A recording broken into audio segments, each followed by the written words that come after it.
Premier Boyz, yeah. Yo, me and my team is the best in the world. You and your team looking stressed in the world. Said me and my team is the best in the world. Then you and your team looking stressed in the world. Yo, me and my team getting arrested by curves, and you and your team getting arrested by the curb.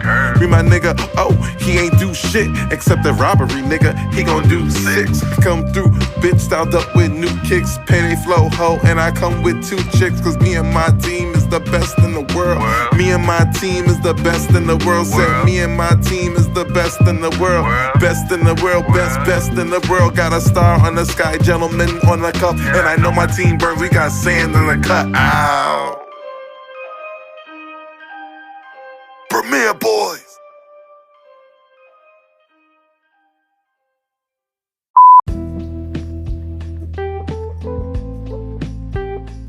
Yes, hello everybody.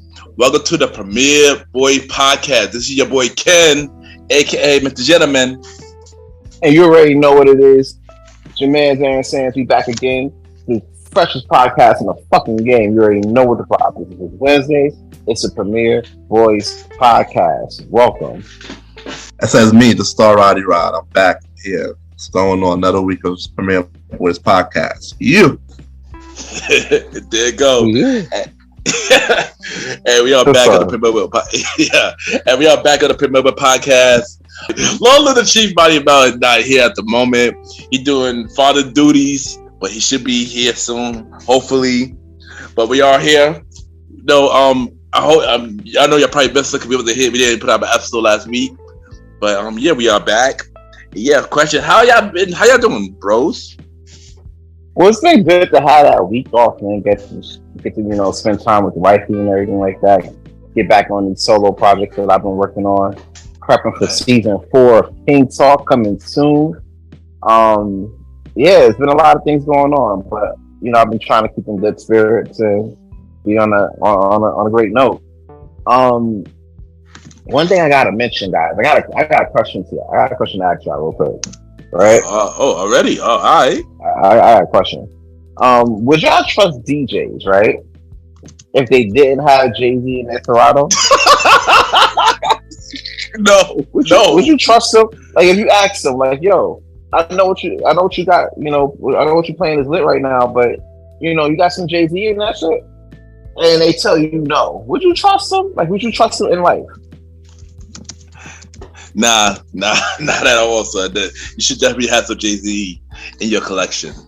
Sorry. At least, no matter if you're a black American DJ, a Jamaican DJ, a techno DJ, you have some sort of variation of in your Serato or your playlist. Roddy, you used to DJ, Wouldn't you have that on your playlist? Of course, bro. You already know.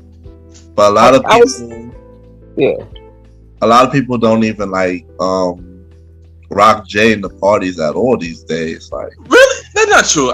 That's not true. People do play Jay in the club. People do play Jay in the club. Not as much as I see. Not like the newer people, I guess.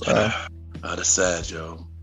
Sad. Like I seen that, a while back, and I'm like, wait a minute, like what the hell? Like, what you mean you don't got no Jay-Z in your song? Like, what are you playing all night? Just making tunes. You know what I'm saying? Hour after that, I'm like, I'm out, bro. Like, fuck this shit. You know what I'm saying? It's just you gotta have, you gotta have some, what's the word I'm looking for? You got some variety, variety.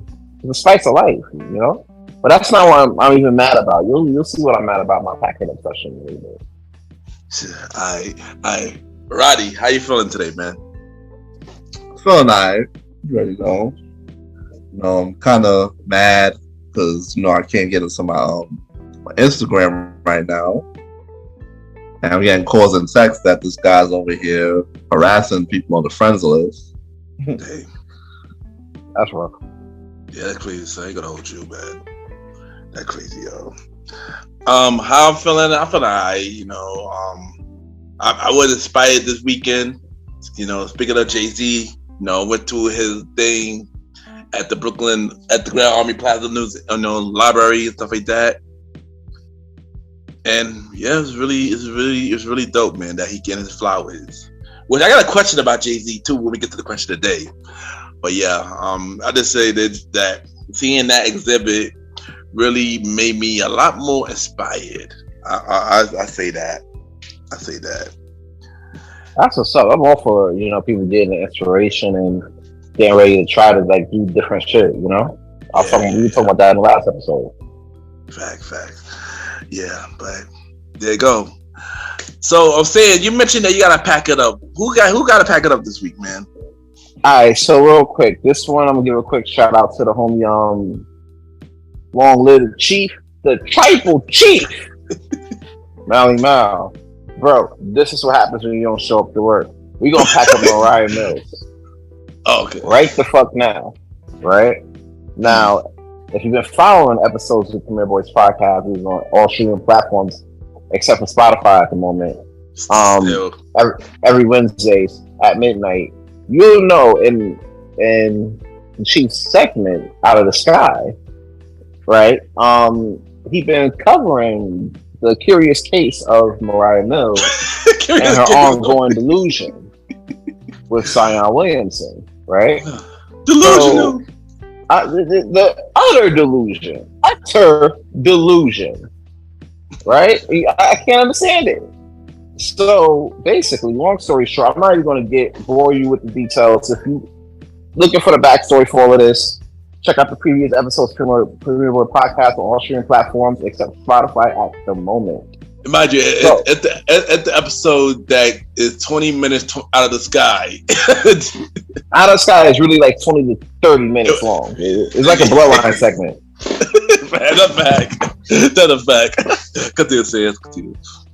But lately, this past week, apparently, Mariah Mills hopped on Instagram and is accusing Zion of abuse.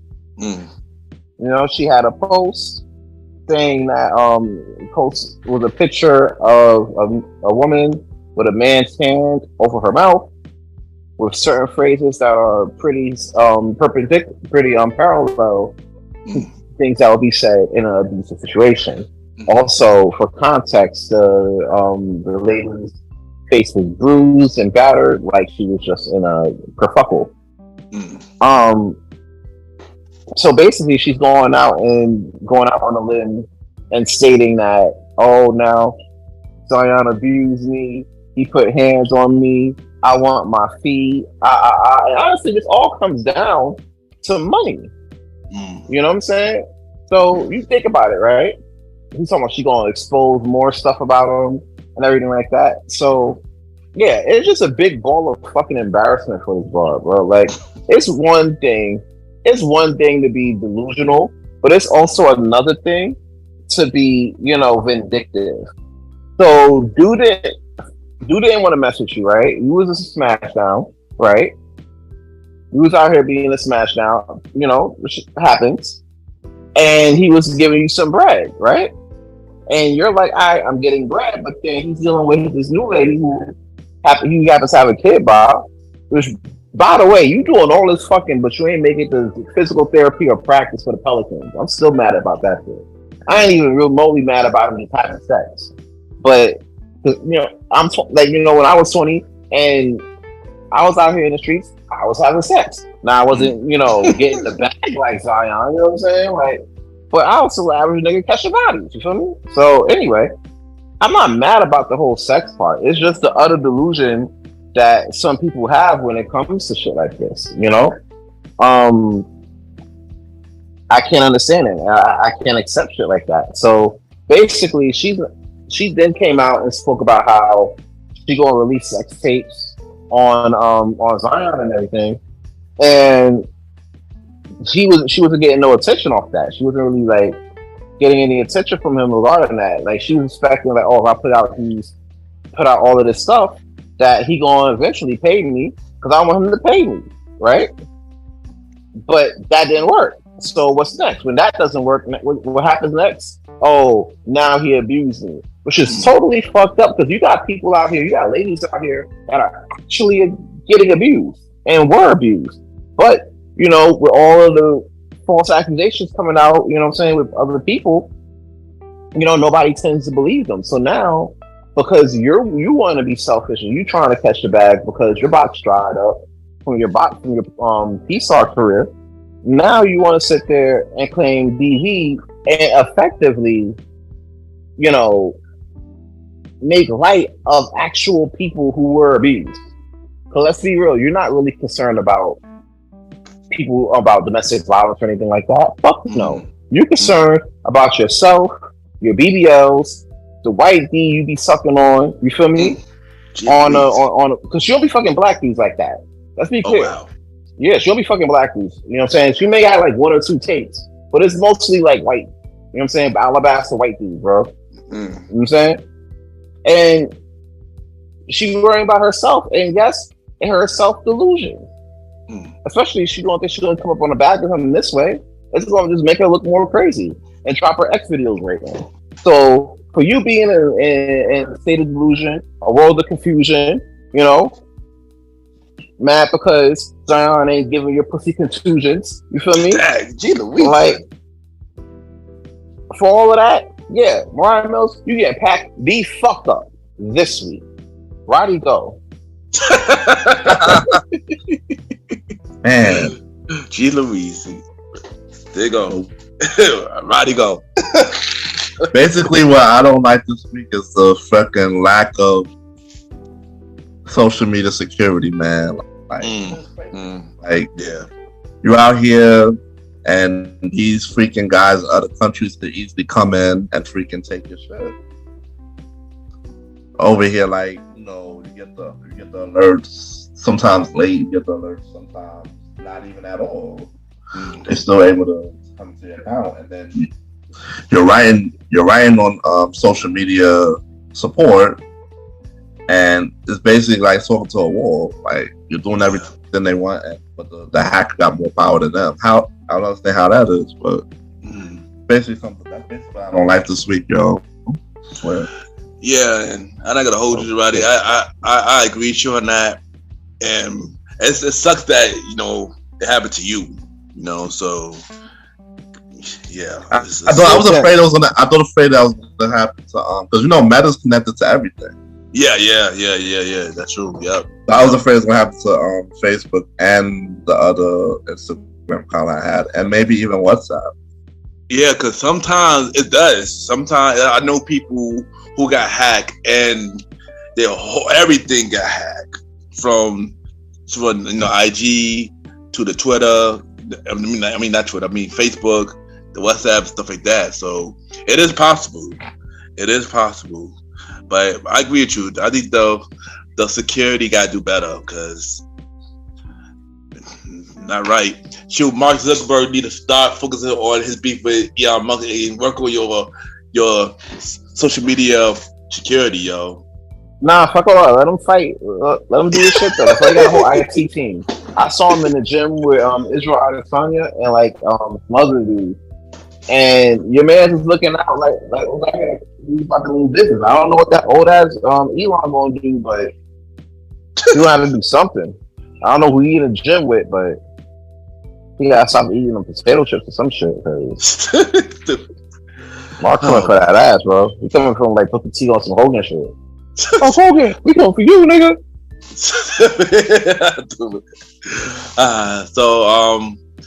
So now it's time for Mr. Gentleman review of the week, and my review of the week is so I watched this movie on Netflix. I haven't been on Netflix in a minute, so I was bored and I was looking for something, and I see this movie called The Perfect Fine. You know, it's a romantic comedy. You know, Gabrielle Union's in it. Keith Powers in it. He played one of the dude from New Edition. I forgot. Oh, I know who he is. Yeah. He played Ronnie, right? Ronnie, there you go. He played Ronnie. There you go. Yeah, there you go. And Ronnie with the addiction foaming out the mouth and shit. I remember that. No, not Ricky. Not Ricky. The other one. Oh, that's Ricky. My bad, that's Ricky. I'm sorry. Yeah, Roddy. Yeah. And also the dude. What's his name? Everybody say he looked like somebody now. The dude who played Blue on Temptation, he was in that movie as well. Also, they got the original Aunt Viv in that movie. Played Gabrielle Union's mother in that movie. Gee, she gets to that bag, boy. Yeah. I mean, even though I see no cameos and stuff, the movie itself was just okay. You know, it was just okay. Also, her husband made a cameo in it. Dwayne Wade is in it too. You gotta get him some work. Hey, I'm back. The movie was just okay. I give it, I guess, 2.5 to 3. Mr. Gentleman. Facts.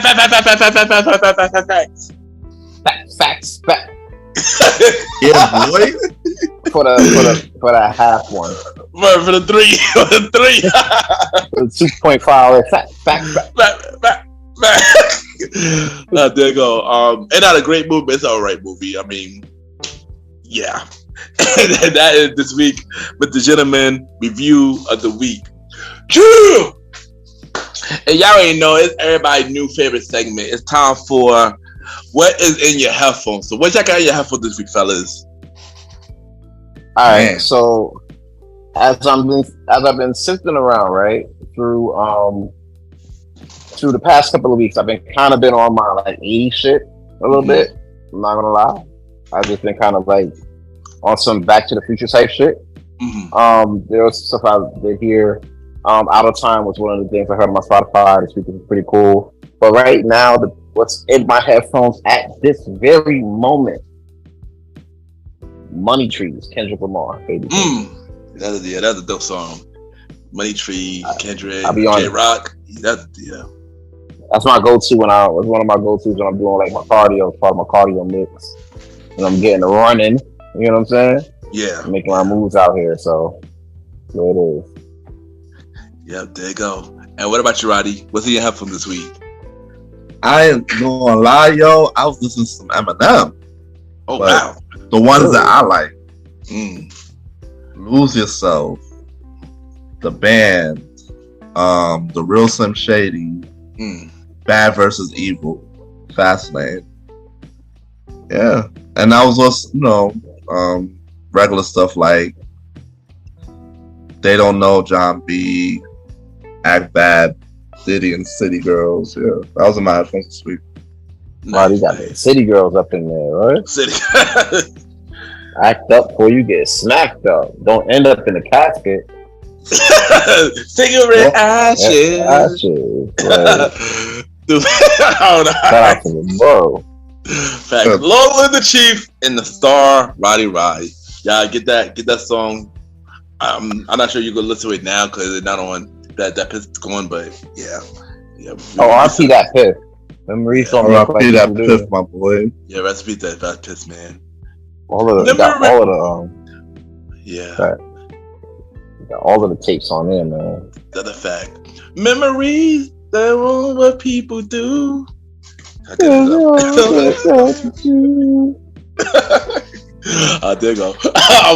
What's in my headphones this week? I got two set of artists in my headphones this week. One, since the last episode, Sam got mad about this group being number one, Outkast. So I decided to listen to Speak About Love Alone. I decided to listen to Speak About Love Alone, and I ain't gonna hold you. Listen to the album now compared to when it came out. I believe was 2002, I think, or 2003, like around that time. That album sound really dope now than it did back then. Speak About Love Alone album. Especially of course, Prototype, Spread, She Live in My Lap, Love and War, stuff like that. Then Speakerbox side, Speakerbox and Bow Tie, stuff like that. But then also, of course, another art that I would listen to, Jay-Z, of course. The Black Album and Blueprint, stuff like that. What more can I say? So yeah, there you go. So that was in my That was in my headphones for this week. Well, speaking of Jay-Z, I do got a question of the day. I got one. This is my first question of the day. We got two questions of the day for this week. This is the first question of the day. And the first question of the day is, do you think Jay-Z is the greatest rapper alive? You said alive. Alive, yeah. And that might be debatable because you think about it, right? There's no Jay-Z without Big Daddy Kane. Mm. You know? Yeah. You know, and on last I checked, Nas is still alive. You feel me? And he's been on a run. Like he's been on he's about. I think a lot of people say he's about to drop Magic 2. You know, and you already know that King Disease trilogy was like a classic in its own right. It was. No, it really was. I can hold it. It really was. It really was. I wouldn't say he's the greatest rapper alive. That's a lot, especially you guys still got a lot of great rappers that's still around right now. But I will say he's the greatest of a generation. You know what I'm saying? Like if you're talking about you growing up in the 90s, 2000s and shit, like you'll be hard pressed to find somebody better than Jay. You know what I'm saying? And you got a lot of contenders, honestly. If you talk about this current generation, yeah, definitely Jay chimes for all these new young niggas, you know what I'm saying? But yeah, I would say he's the greatest of a generation. You know, and it shows in the exhibit that they had at Grand Ole Plaza too. You see a lot of his history, a lot of his career on display. You know, so I could see how people would say he is the greatest rapper alive, and I'll be tempted to put him up there. But then you also got to remember, there's still a lot of rappers alive. You feel me? Yeah. I would say he's one of the most successful, especially because of a lot of the skills and accomplishments that he had. But definitely. But alive? Ah. But if you were born between 96 and not even born, if you listen to music regularly around 96 to about 2019, yeah. He may be. Yeah. You know what I'm saying? So that's just me. I don't know what y'all think. All right, Roddy, what you got? Strictly my opinion, I feel like he's very much up there. Greatest alive. He's proven it, but I feel like there's still other people that's just as great as him or greater, but yeah, he's up there. I don't think he's the greatest alive. You still have other people but he had a long successful run.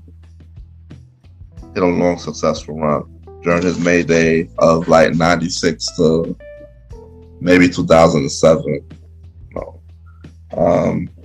But to tell y'all the truth, the new school people don't respect Jay at all. Hurts my heart. Of course. The new school people don't respect old school artists, period. They don't respect the elders. But here's the thing, you gotta think about this too. Yeah. Today's average R&B fan, right? R&B, huh? Today's average hip hop fan, right? Yeah. Is anywhere between 22 to 25, right? Who's in this generation, this current generation. I was gonna say 18 to 25. Okay. Yeah, 18 to 25, right? Let's take 25, right? We're in 2023. That puts us back to about 1998, give or take, right? Yeah. Biggie's gone. Tupac's gone. Yeah. If you were born between 98 to 2003 to hear Peak J, then you would have had to be maybe 6 or 7 years old when you heard Peak J out. You know what I'm saying? Yeah. They don't really remember. They're not really good. It's not more of a respect thing. They don't know them. You know what I'm saying? It's like us knowing about Kumo D, Kane, Grandmaster Flash, and them. That was in our time. You know what I'm saying? Yeah. So when you look at that, bro. yeah, man. So they're not. It's not that they don't respect them. Now they'll say some outlandish shit like how Wayne is better than Jay, but that's another argument. So I go, they're not even gonna say Wayne. They're gonna say Drake is better than Jay. which is outlandish, but I very outlandish. But yeah. But that's kind of like the thing. So what they know, to them, Drake is their GOAT. You know what I'm saying? Nobody's gonna tell them about Drake. Like, I had an argument with a whole 20-year-old about this the other day, and we talk about GOATs. And he mentioned Drake, Wayne, Chief Keef, Lil Baby. Those his GOATs. Chief Keef, what? Those his GOATs. Oh god! Oh shoot! Migos. Those is Migos was the greatest group of all time. I'm like, yo, who you think is the top two? He was like Migos. R.I.P. Takeoff. Yo, son. After he said Chief Keef, I would have told him back it up. What the hell? No, I was like, he really said Chief Keef, and I'm not. And here's the thing, I can't even be mad at him because that's his shit. That's his shit. Oh god! Oh man! Oh shoot! You know what I'm saying? Like, people get mad at me, right? I know y'all get mad at me, especially when I be talking about Dipset. You know what I'm saying? Oh shoot! Yeah. And I know y'all get frustrated about that because you like, come on, bro. There's so many other groups. Why are you so Dipset heavy? I'm like, fuck y'all. Dipset's the first shit. Like, what do you mean? But that's my shit. Yeah. This generation shit, like, Polo G and motherfucking these drill niggas, these young drill niggas that be getting locked up in a while, you know? Yeah. So that's their goals, you know? Gee Louise, yeah. And sadly the females.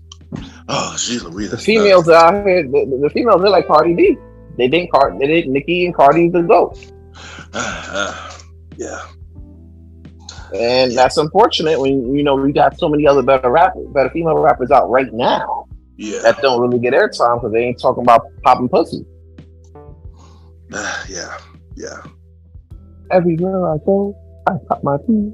Oh, Gunner too. The kids love Gunner. Yeah. Even though he a rat. Yeah, I heard too. I heard that too. Even though he a rat, they'll tell you up and down, oh, he not a rat. Even though he ratted on, they got him on stand ratting. He like, oh, he not a rat though. All right, if y'all like pushing P to say that, like, oh shit, we won't judge you, but y'all better not hold Tekashi to them same standards.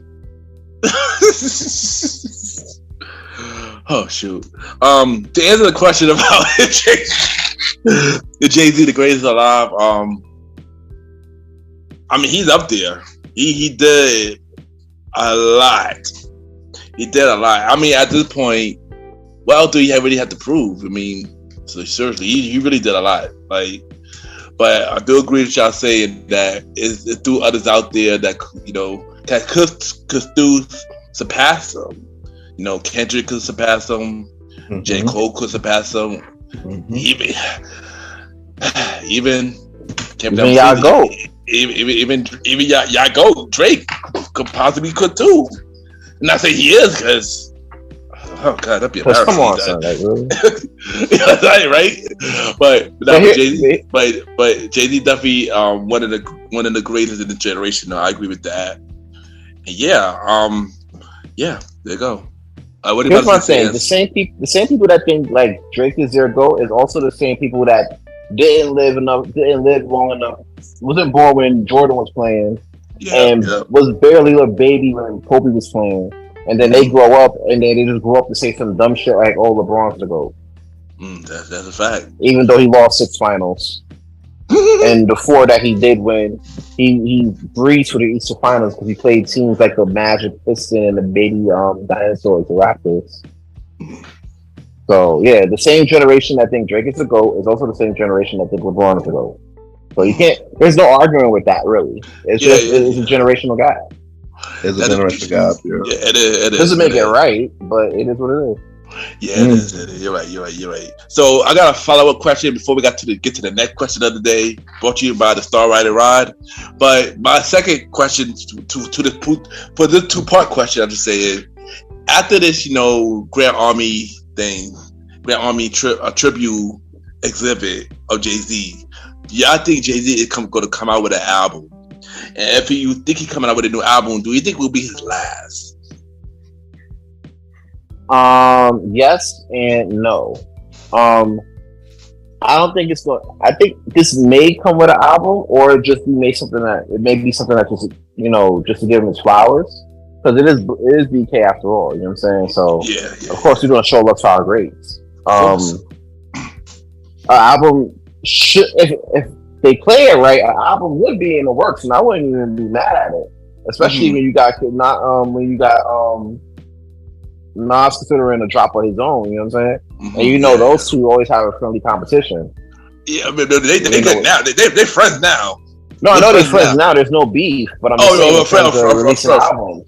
Oh, friendly competition, like how the Premier Boyz will have a friendly competition on the charts. Okay, yeah, got it. Yeah, like that. So, like Nas might drop his new shit, and then like the same day, Jay-Z will drop his shit, and now we got a decision to make. That's a fact. Which brings me to another question though. If Nas and Jay-Z dropped on the same day, who are you listening to first? Dang it. I'm a fan of both of them, but I might listen to Jay. I'm listening to Jay first.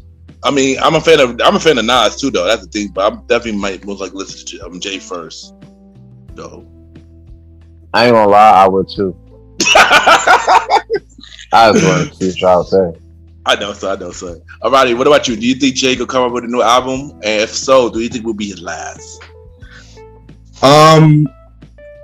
We talk about this all the time. I know Jay's going to come out with I really believe there's a high chance of Jay coming out with a new album. The thing is, I don't think it's going to be his last. But I really think that right now he has the power of putting together a decent work with the producers, and of course he'll probably show love to the new artists being his features and stuff like that. So I really do see it possibly happening this year, but I don't think it'll be his last. I still think he'll put out another album in the future. I don't think he's done.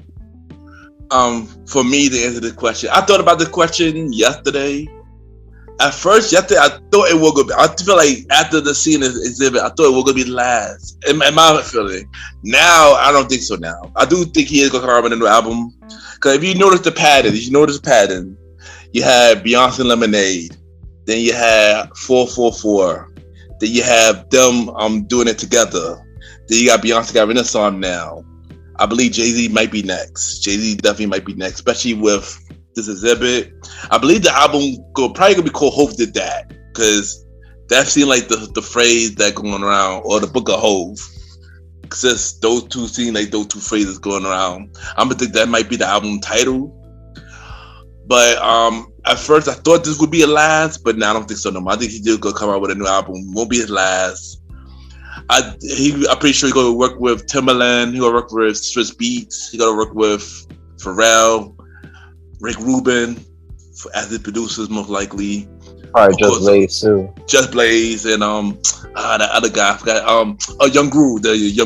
Yeah. So had them on board and stuff like that. But now that I said that, I think he also come out with a him and Beyonce album too. After that, since if you notice the pattern, since it's always been like Beyonce, Jay, them together. Beyonce, Jay, them together. I think that could be the pattern. I think they're gonna keep going with that pattern. So, yeah, I think Jay could come with a new album this year. Probably when the exhibit probably over.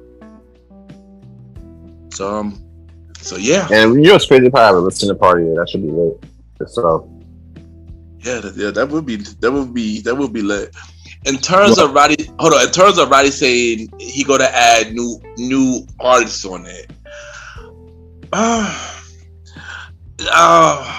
That's a mixed feelings for me.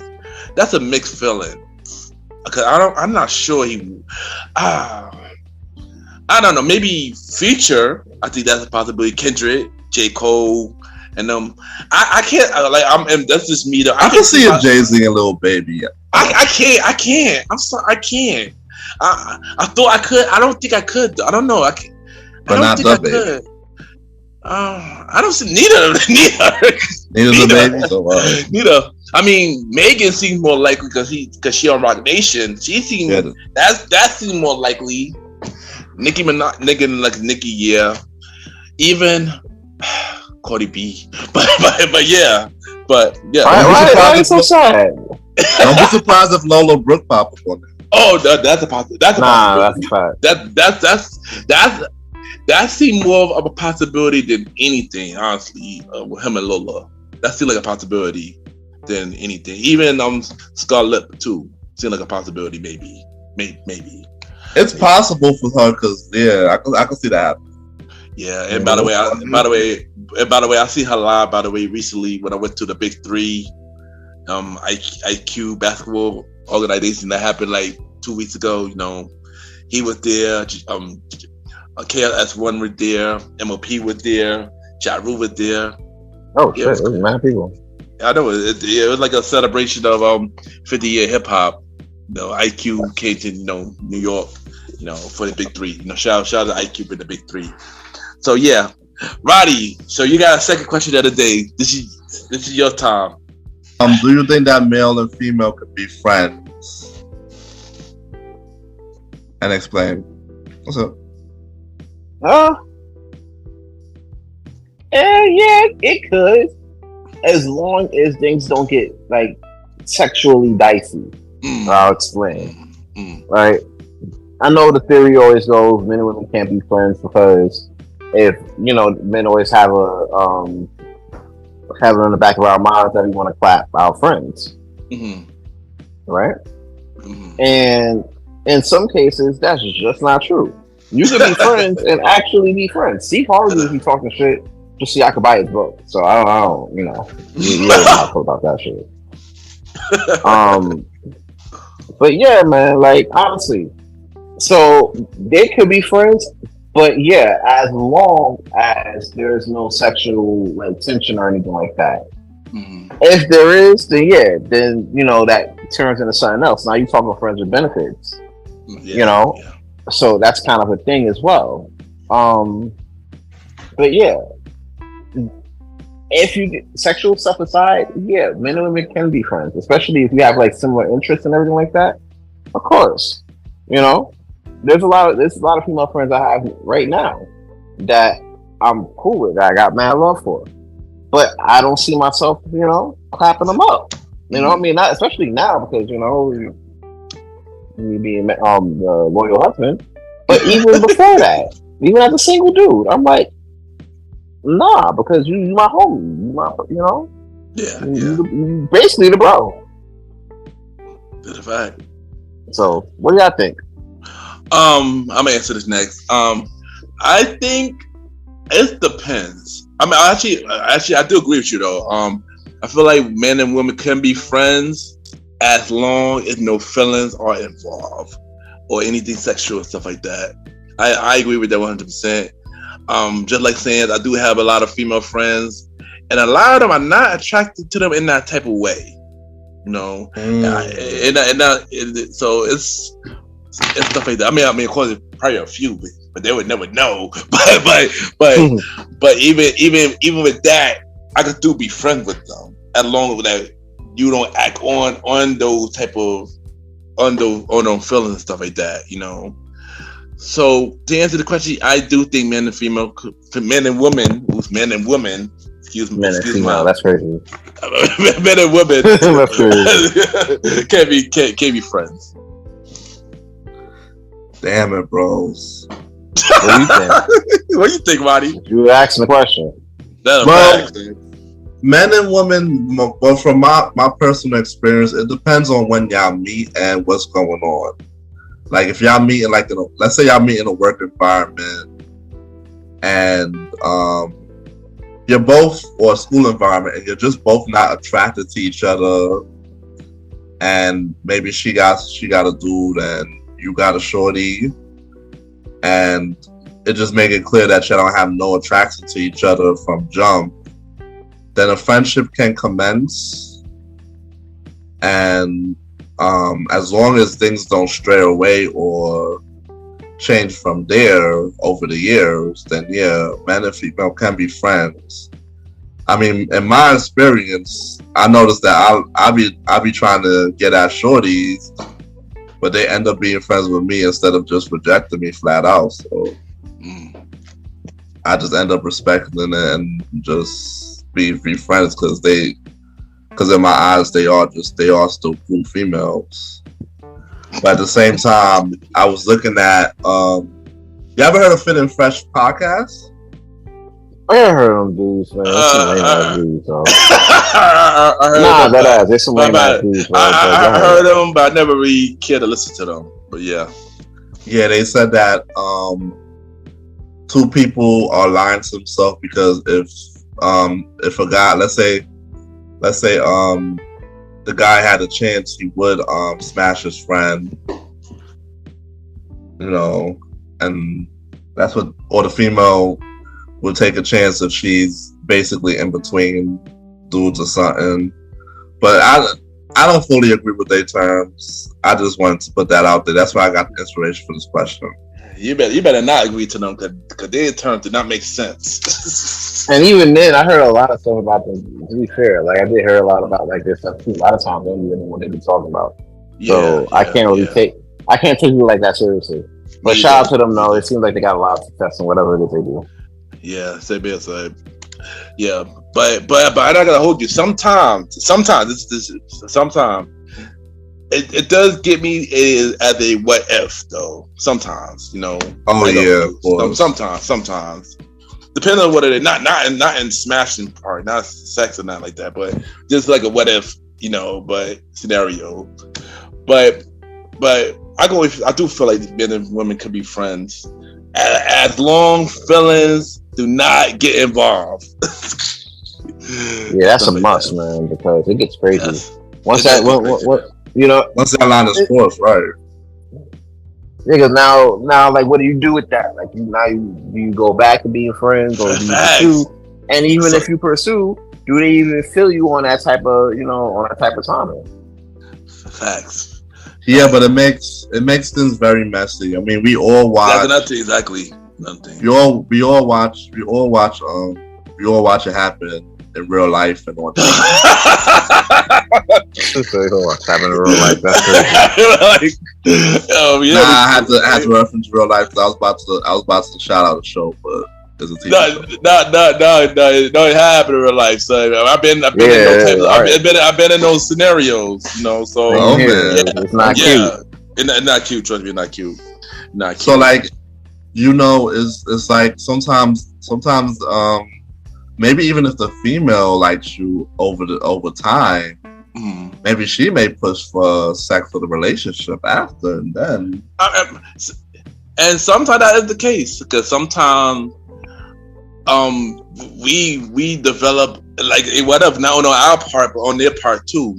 They've been through what they've been through with every guy that they dealt with, and they realize the right one was their friend the whole time, you know, friend the whole time.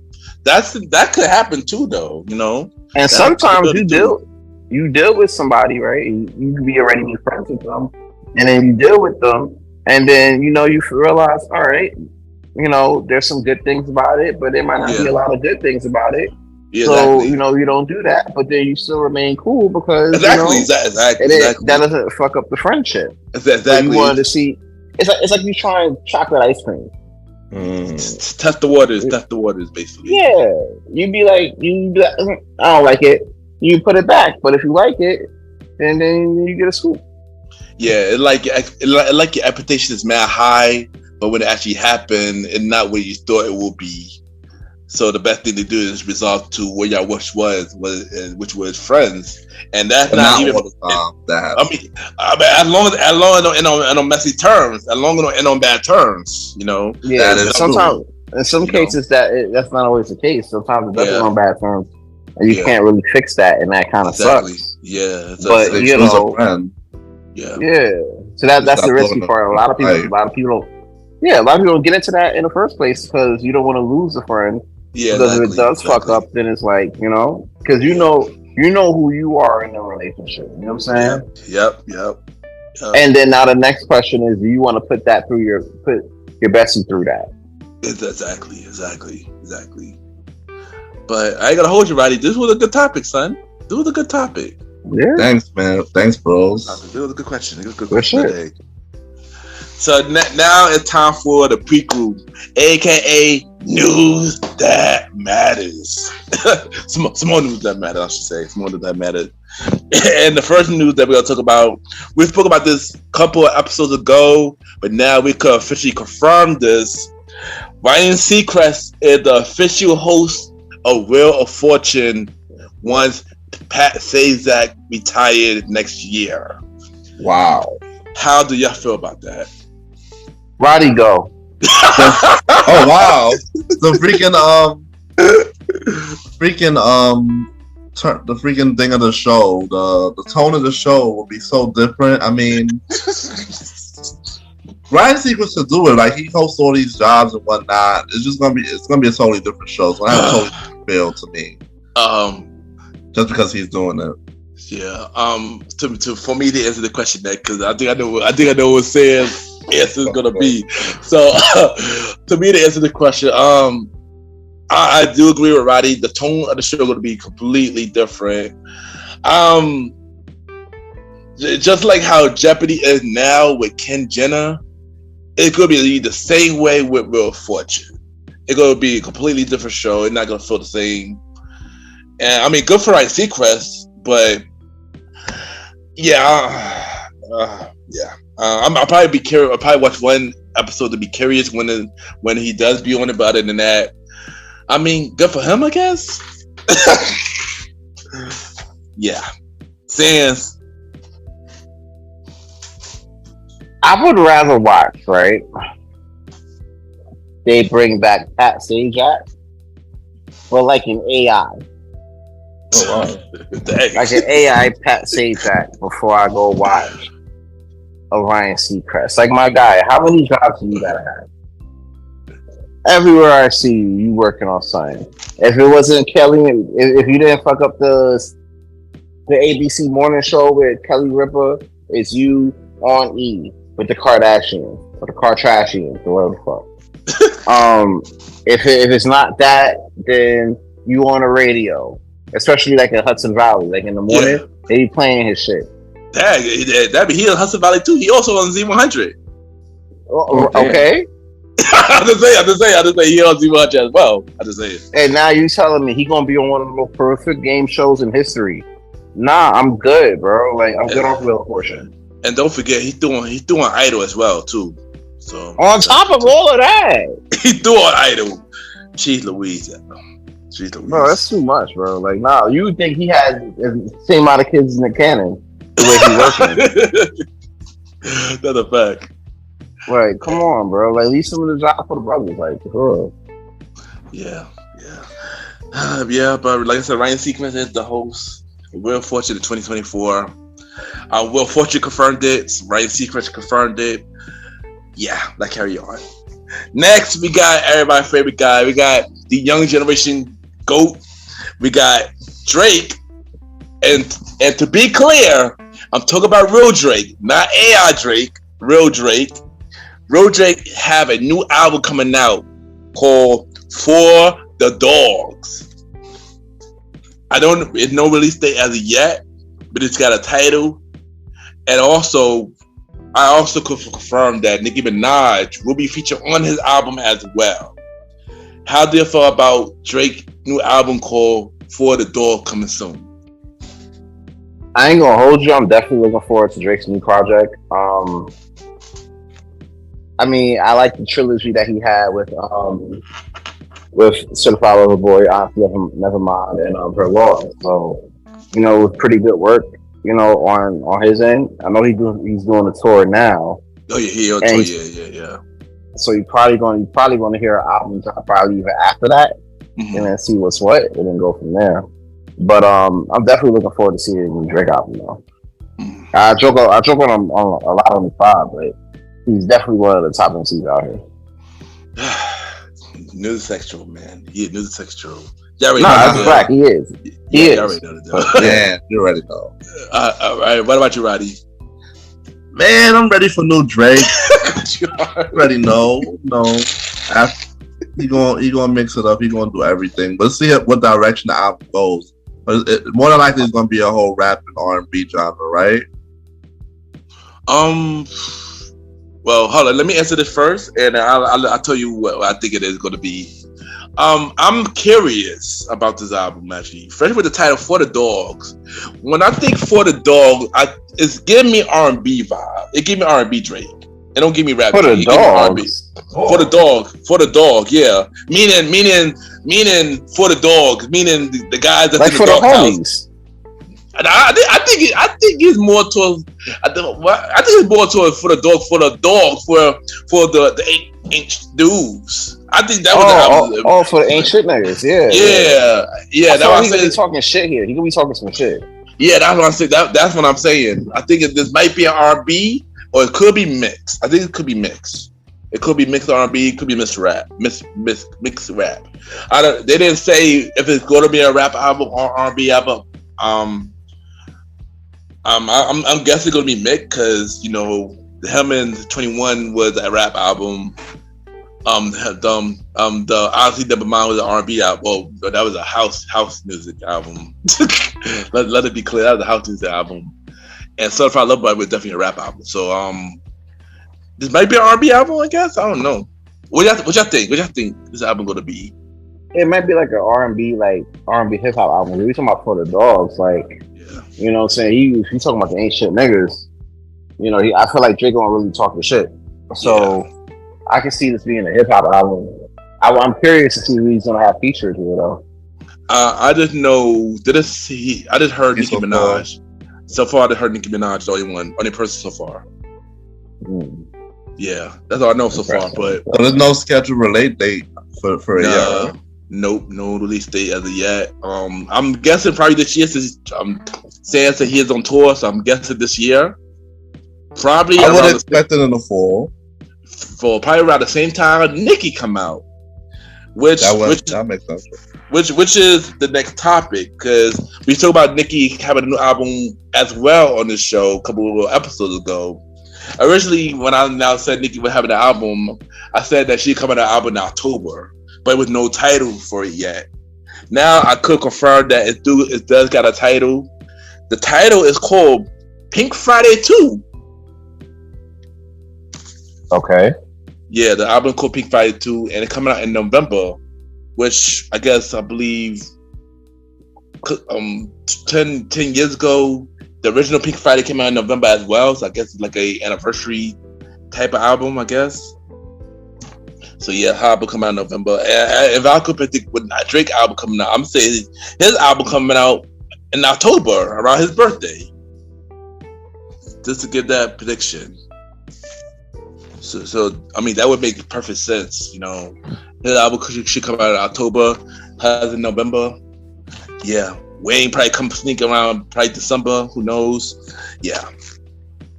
And there you go. I don't know. I mean, I guess it's a return to like Young Money, man, like old Young Money shit. Mm. You know what I'm saying? Like, man, yeah. Let's be real. We people talk about like all them as Young Money, like gotta go and all the people. Let's be real. Drake, Wayne, Nicki. Yep. Pretty much. Pretty much. That's really it. Yeah, sometimes Tiger. No. Tiger, Wayne, Nicki.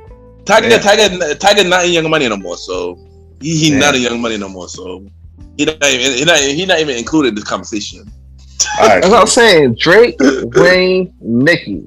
Yeah, that's Young Money. That's Young Money. That is Young Money. They're paying Lil Twist bills right now. Like that's really it. You can't tell me there's not a big difference between Drake and Gutta Gutta. Like, come on. So that's all Young Money. So if there's one way you could bring that back, is if you have something like Drake drop in October, Nicki drop in November, and then Wayne drop in December or January. Yeah, like Carter 6 or he might do like a mixtape situation. That's a fact. Yo, but you know what I noticed? It was an article on Billboard. They mentioned something about the big hitters of this generation who been killing it. And the big hitters for the generation were J. Cole, Kendrick Lamar, Drake, and Nicki. They said so far, hip hop in this generation have not beaten out those 4 people that I just mentioned. Is that a surprise? And not a surprise. Not a surprise at all. Actually, not a surprise at all. But I'm just saying though. And if you notice, I believe all 4 of them is possibly coming out with an album this year. We know Nicki coming out with an album in November. Drake coming out possibly in October. J. Cole announced he got a new album, which possibly could be his last album from what we're hearing right now. Kendrick Lamar, I'm not sure. 100, he gonna come out another album. You know, he don't come out with an album back to back, but will be interesting. We probably got Jay coming out with an album maybe this year as well. You know, and possibly more people coming out with albums by the end of the year who big hitters from the hip hop game. So I don't know. Second half might be looking dope for hip hop for our generation, I should say. And I can't wait. They had us in the first half. Not gonna lie. Yeah, they really did have us in the first half.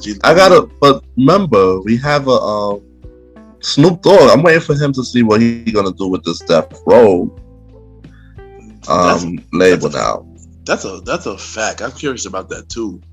I know he had a collabo album for Death Row. That came out last year, but I haven't seen nothing else much with Death Row at all though. But we see what happened with that. So more than likely we'll get a new Snoop. Yeah, I think it's a possibility. That's a possibility. It's a possibility. All right, next in the pre-crew, we got Comic View coming back to BET. You know, I heard right now Kevin Hart and his team is working on getting Comic View back for BET. How y'all feel about that? That's a good addition. I mean, Comic View has always been a staple of BET since like the late 80s, early 90s. Mm-hmm. So to see it come back and Kevin Hart and his team trying to bring it back is a big deal. Hopefully it's a show and not just a BET Plus show. So you can get some subscribers. But you know, if it is like the show, then I'm a fan. If it's not, then you know, hey, it is what it is. Yeah. I agree with you too. I hope it is a BT show and not a BT Plus show, because it's not going to serve the purpose. I feel like it's good. Comic View coming back, it'd be good for the new generation of comedians. They need a stable, you know, well, black comedians, I'd say. They need a stable and stuff like that. So it'll be dope for, you know, BT to have Comic View back, especially with Tyler Perry, the owner of it. Another win. What about you, Roddy? Yes, Comic View come back. Just don't alter it too much. Don't do too much altering. Bring back a good stage for the black comedians to come up and do their thing, and people get known. You know, so more people. You know, the field's wide open. We just want more platforms, people to just go out there and show their stuff. You know. Yeah, that's a fact. I'm for it. I wonder if it's probably gonna be an hour. Night. Yeah, because it was an hour when it was on BT before, right? Or was it a half an hour? I don't remember. I don't remember that far back. Oh, saying you remember when it was on the air? Was Comic View like an hour or was it half an hour? Comic View was an hour. It was an hour. Okay. That's cool. Okay. It was an hour. People got there. People had like a good 8 minutes to get their shit off for me. And you know, you heard sometimes you heard some good comedy, other times you didn't. But you won't know until you tune in. That's fact. It's so long since I watched Comic View, so it's a very long time. I think the latest stuff they had out was 30 minutes though. I don't know if they're gonna do 30 minutes to an hour, or they'll do like Comic View, or they'll have a couple of people who just go up there and do what they gotta do, and then go from there. Yeah, but we excited. We for it though. Yeah, I'm for it. Yeah, we've definitely for it, yo. Bring back more old school BT show, but make sure it's done right. It's done right though. Make sure it's done right. All right, next, Ron the Boy, Cameron, have a talk show coming out. Sam, you want to talk more about this? All right, so real quick, if you've been on YouTube, right? First of all, follow us on YouTube because even though we're not on Spotify, we're also on YouTube. And make sure you like the podcast as well. You know what I'm saying? Like, as long as you keep enjoying the show and you keep liking, we're gonna keep coming. That's what it is. So, getting into this, right? Like, so basically, Cameron been on YouTube, right? And basically, him and Mace, they have their YouTube show. It is what it is, it's a sports show, and they, you know, it's been getting a lot of success. You know, I think they if they're not at a million subscribers, they're like well on the way. I think they're like in the high sevens at this point. But what was it? So with the success of It Is What It Is, and then their other show, the Spanish version of It Is What It Is. Wait. Sorry to cut you off. Says they got a Spanish version of the show. There's a Spanish version. There's a Spanish version of It Is What It Is, and they talk about baseball, right? And that shit just as funny too. So check that out when you get a chance. I didn't know that. But with the success of all of these shows, right?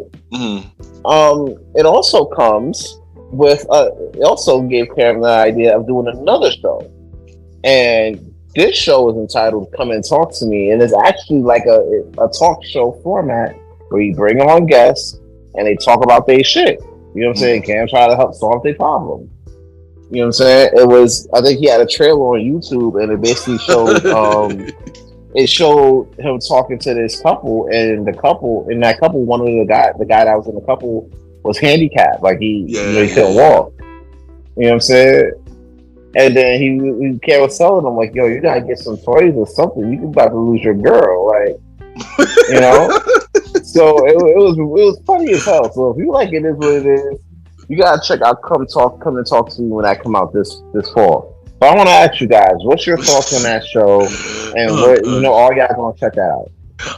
I ain't gonna hold you. I saw the clip. I saw the trailer. I saw the clip of it. It was funny. I gotta hold you. It got me really curious. I mean, like I said, I always be curious of things to watch. So I'm curious to check this out. Who knows? I might like it. Who knows?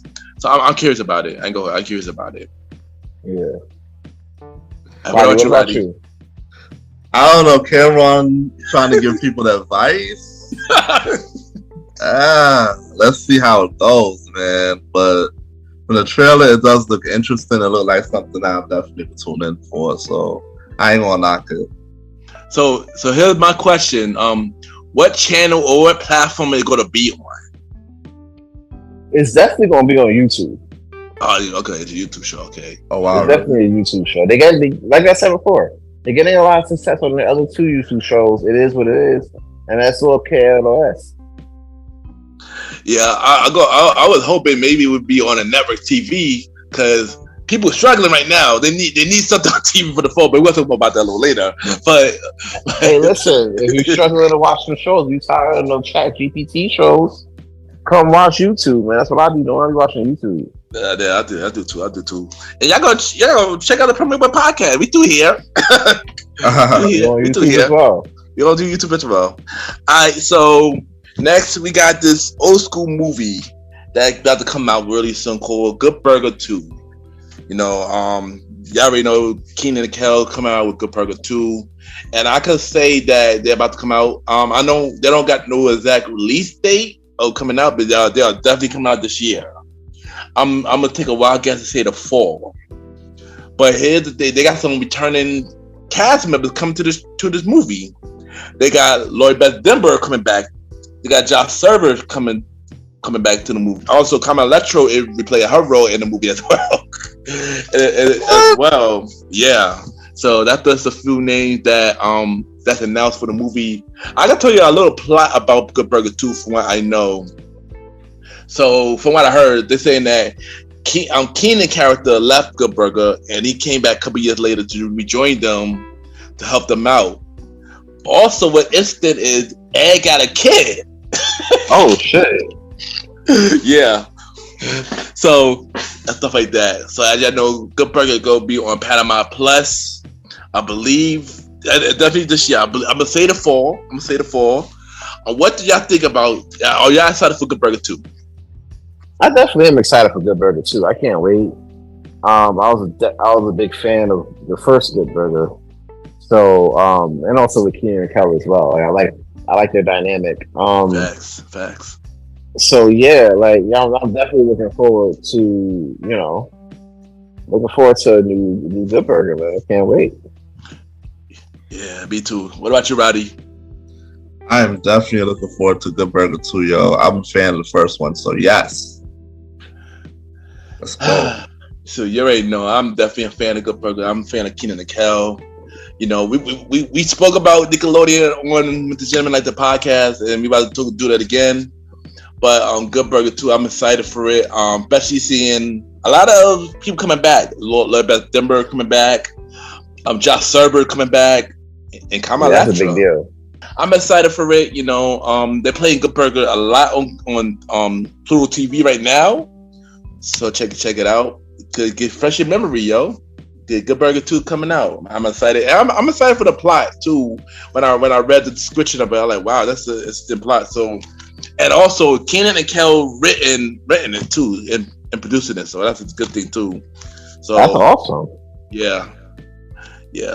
But I know for a fact that Good Burger was supposed to come out. Good Burger 2 was supposed to come out sooner. But you know, they Kenan and Kel had it falling out and stuff like that. So that way they didn't come out. But I'm happy that it's coming out now. You know, and yeah, it'll be a good nostalgic feel. And I look forward to it. And there you go. And last of the prequel, Lil Uzi Vert album, prom pink take prom, something like that. Pink take hit number 1 on the Billboard, and it's also the first hip hop album this year to hit number 1. How y'all feel about that? Congrats to Uzi Vert for hitting number 1. Listen, I want to rock carry that album, because let's be real. Outside of that, did you take a listen, bro? I tried. You gotta give me that. Like, I tried. Like, you know what I'm saying? Like, can't fault a nigga for trying. But yeah, I tried to. I couldn't get through the whole thing. I got past I Want to Rock. That's my shit. So, you know, yada yada yada. But everything else, like, I know he sampled Shinsuke's theme. Yeah, Shinsuke. Yeah. And I'm like, why did you do that? What was the need?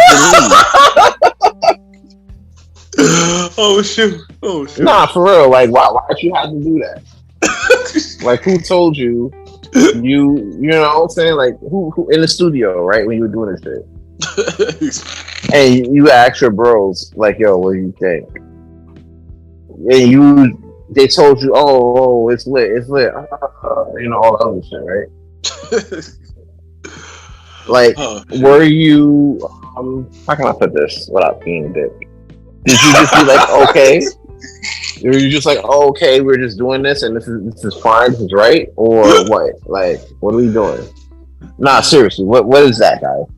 And the fact that it's number 1, and the fact that that's the first hip hop album to go number 1 this year, says a lot. I really hope to get, like, the whole list that we ran down with our current favorite like artists coming out with albums. I really hope the second half of the year looks like that. I really do.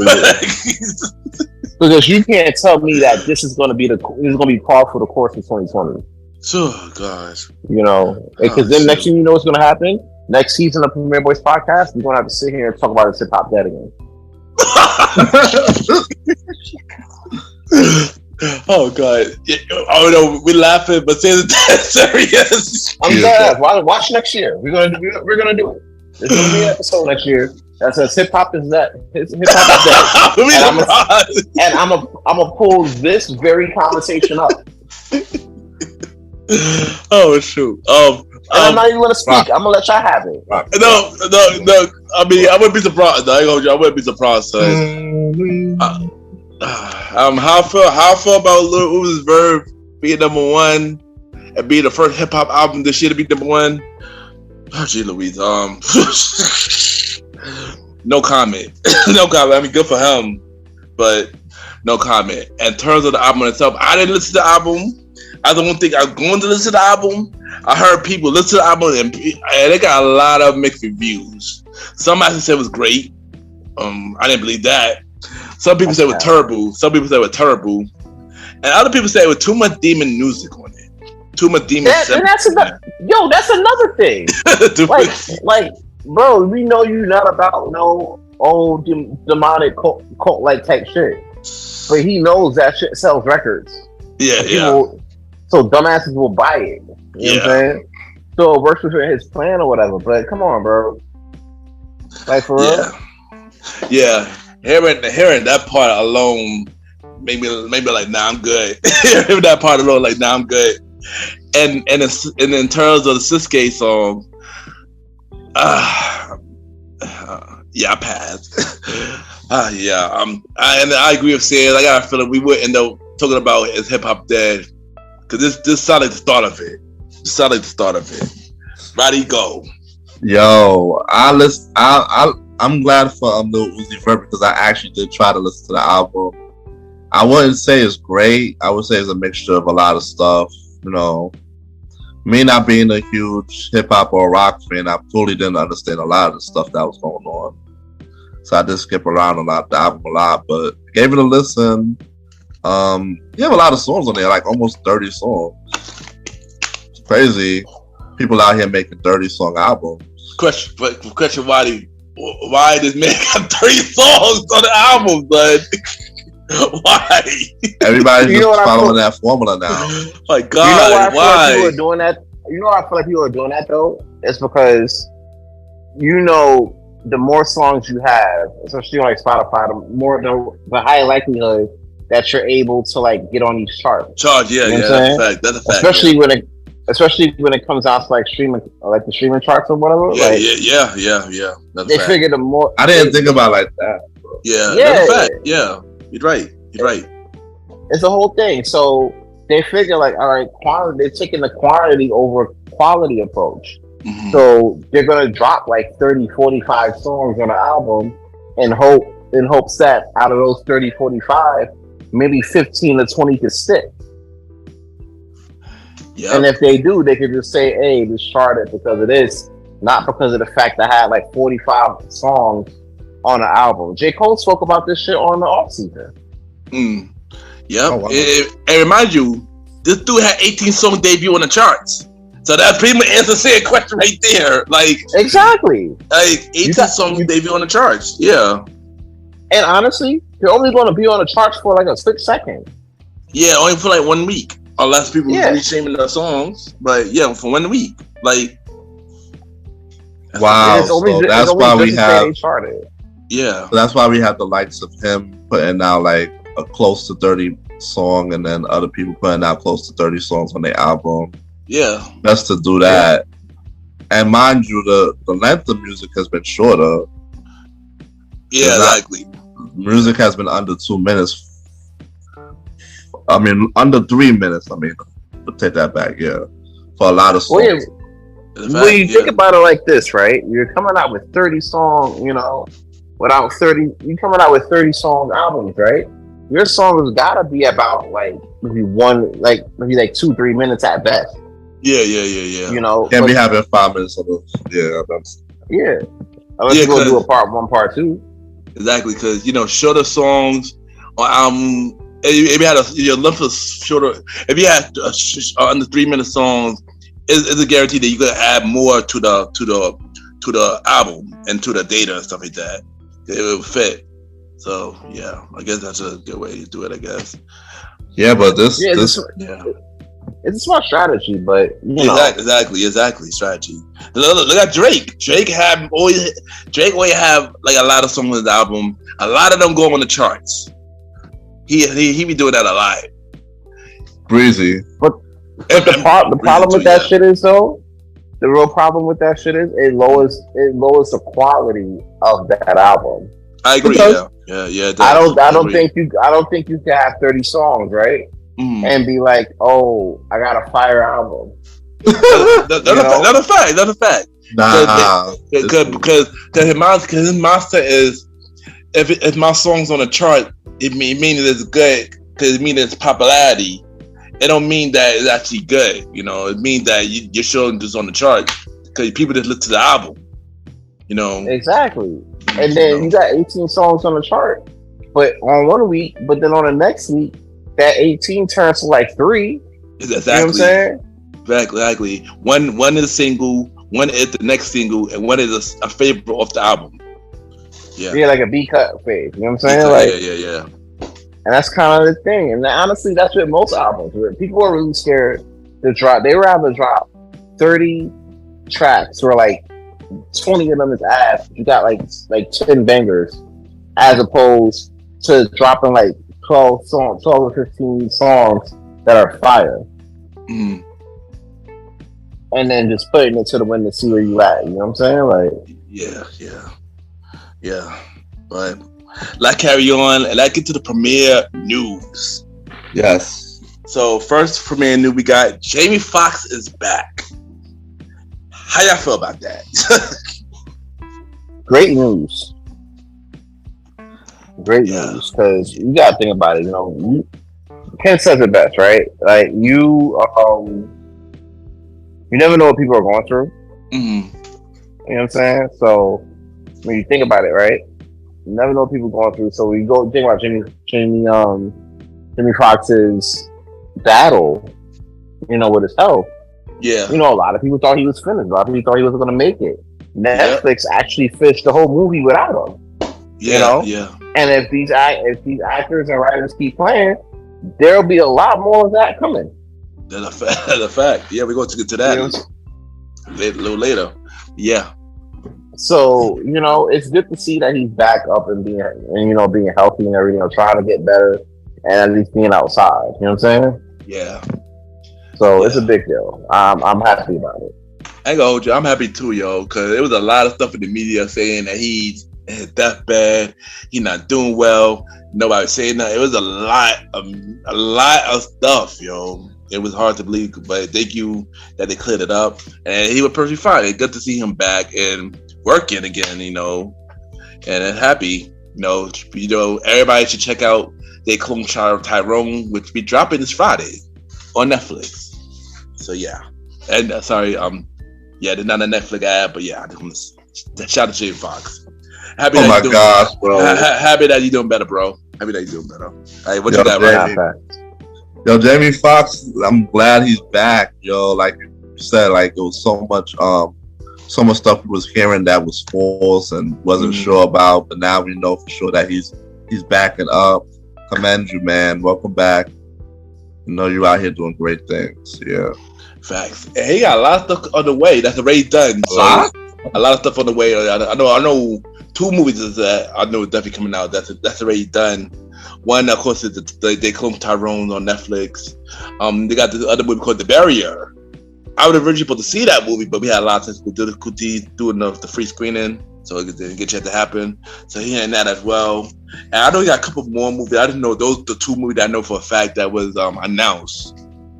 But yeah, happy to see Jamie back and continue to be healthy. Also, he got a new show coming out too, with him and his daughter coming on Fox. It's another game show. Oh, really? Yeah, called We Are Family. That's what's up. Is it like Family Feud? I don't know what it's about exactly, but I know it's something. It does have something to do with family. I don't know the premise of it though. I guess when we get more info, we should know. I don't know when they're dropping, but we know that he was also on Beat Shazam, but you know he couldn't do it because he was sick. So Nick Cannon had to take over for him for Beat Shazam and stuff like that. But I don't know if he's gonna get that back. But yeah, I'm happy to see Jamie back though. For real though, happy to see Jamie back. My son Nick Cannon, bro. He everywhere. But I understand why. So, yeah. Now Nick Cannon everywhere too. He another one. Shout out to Nick Cannon. Nick Cannon, Ryan Seacrest, and Steve Harvey. They everywhere. Those three is everywhere right now, man. But now it's understandable why Nick Cannon got to be everywhere. So Yeah. Yeah, they can't even really got no choice in the matter on that one. No, two reasons why. Of course, the kids, and then he also want to get. He also dealt with lupus as well, so he want to get stuff done, just in case, So, yeah. So next topic, Roddy, you gonna take this one. This is your time again, Roddy. Yeah. So y'all know about the clothing company Shine? Yes. They're under fire with a RICO violations, law, organized crime. So let me read this article and tell you what's going on. So Shine is facing a lawsuit that claims the clothing maker's copyright infringement is so aggressive it amounts to racketeering. The filing this week claims that Shine is in violation of Racketeering Influence and Corrupt Organizations Act, better known as the RICO, a law original crafted to prosecute organized crime. Shine has grown rich by committing individual infringement over and over again. The part is the long and continuous pattern of racketeering, which show no sign of abating. And the organized effort to create as many as 6,000 new items per day. Shine uses buy and sell shell game of corporate structure to rip off designs, coordinate illegal operations that can best be combated through the use of RICO statute, according to the lawsuit. The lawsuit is filed by 3 fashion designers in the U.S. District Attorney, Central District of California. Shine produced, distributed, and sold exact copies of their work. And at issue here, inexplicably, are exact true copies of copyright graphic designs appearing on Shine products. The designers are seeking unspecified damages and want injunction relief to prevent further racketeering activity. Shine takes all claims of infringement seriously and we take swift action when complaints are raised by valid IP rights holders. Shine said in preparation for Friday's statement, "We will vigorously defend ourselves against this lawsuit, any claims that are without merit." Also, Shine has been using child labor workers in the factories to make their clothes, and the workers have been overworked and underpaid, child workers and everything. So they're also getting under fire for the child labor law and the working people overtime without breaks and whatnot.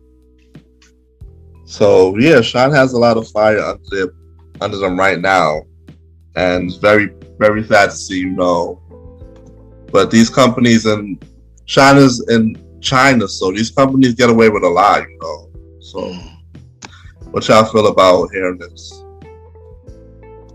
Ken, you want to go first, or? You go first. You go first.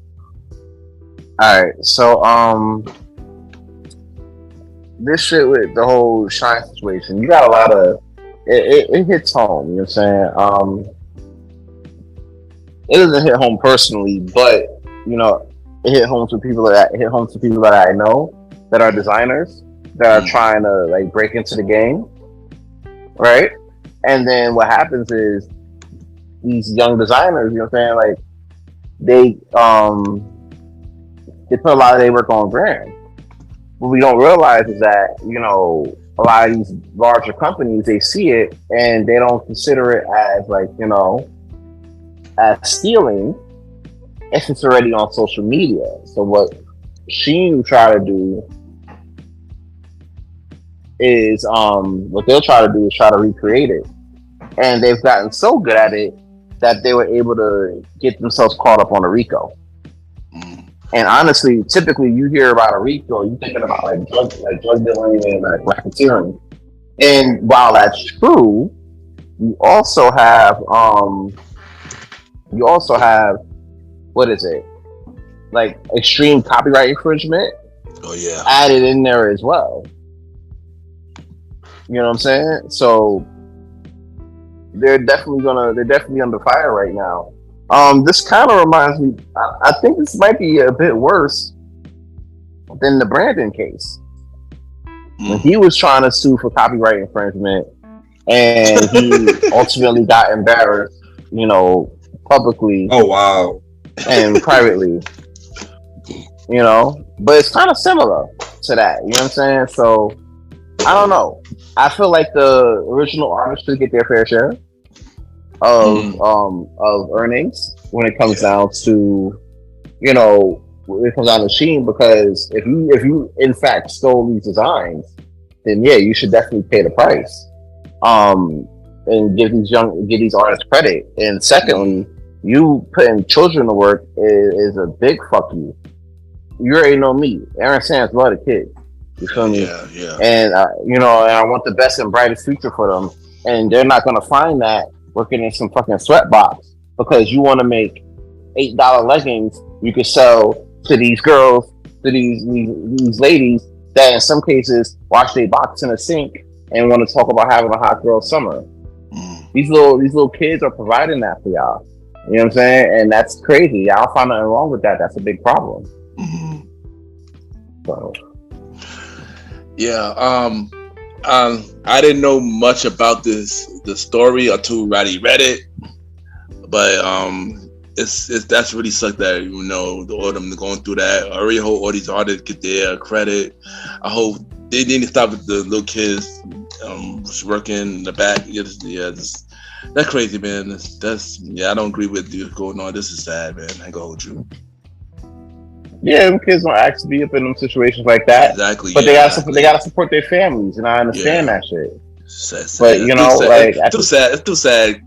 The kids, man. It's too sad though. I go hold you. It's too sad, man. Yeah, like what the fuck? Yeah, so, they should be out.